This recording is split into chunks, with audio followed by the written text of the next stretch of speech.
The transmission crackled across 17 light-years, carrying humanity's final words into the void. Anna stood before the quantum relay terminal, her fingers hovering over the activation sequence. Behind her, Leo checked the power readings one last time, his face illuminated by the crimson emergency lights that had become Earth's only constant companion these past 3 months.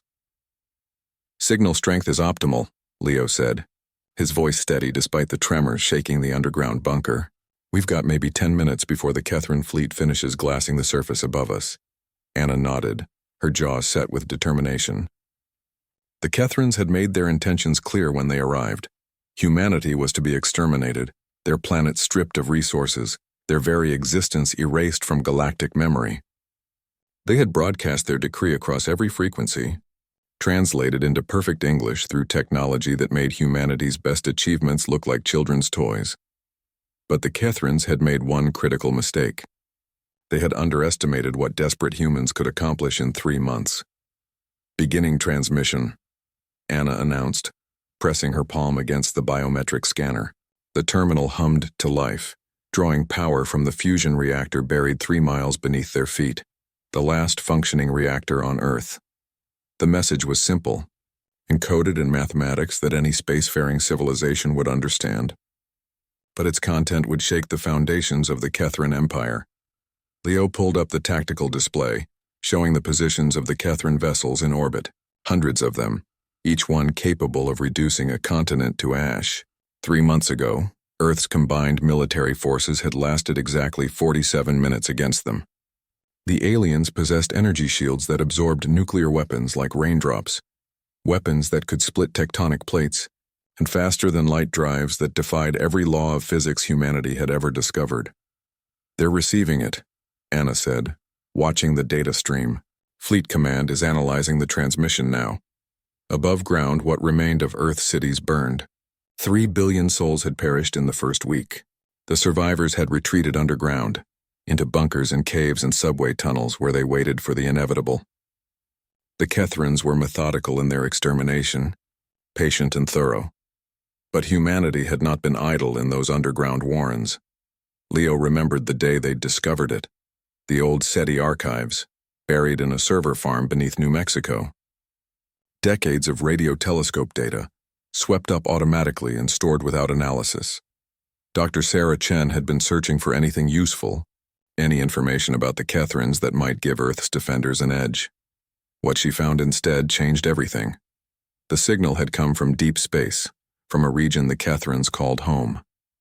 It was old, transmitted over 4,000 years ago by Kethran standards. The message had been simple, a distress call. "The harvesters are coming. We cannot stop them. We flee to the outer spiral. Forgive us." Anna had been the first to understand its implications. The mighty Kethran Empire, with their invincible ships and their arrogant proclamations of supremacy, were running from something.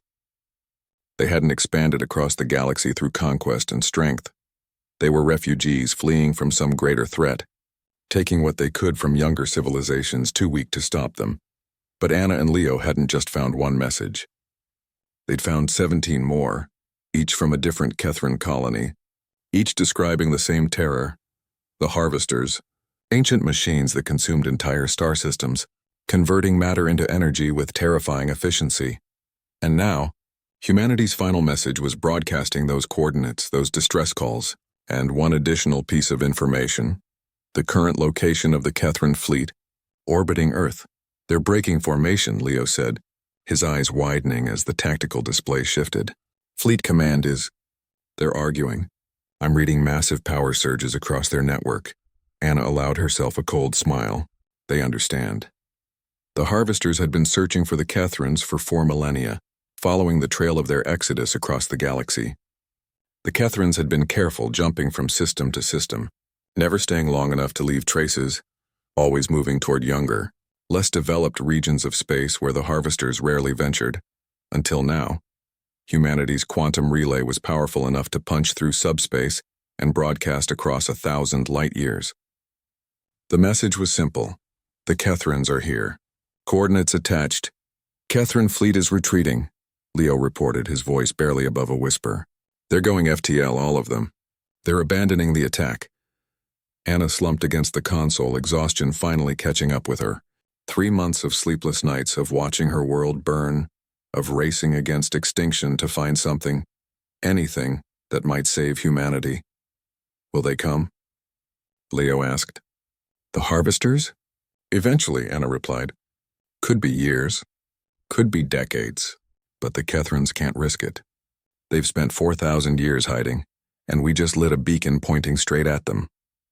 Leo pulled up the long-range sensors, watching the Kethran ships disappear into faster-than-light transit, fleeing toward some distant corner of the galaxy. We're not dead. No, Anna agreed. We're not. Above them, the bombardment had ceased. The skies, choked with ash and burning for 3 months, began to clear. Across the planet, in thousands of bunkers and shelters, humanity emerged cautiously into the light. Earth was scarred, her cities in ruins, her population decimated. But she survived. Anna activated the global broadcast system, her voice carrying to every surviving human on the planet. This is Commander Anna Chen. The Kethran fleet has retreated.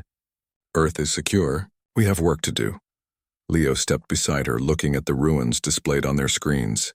What do we do now? Anna's eyes hardened with purpose.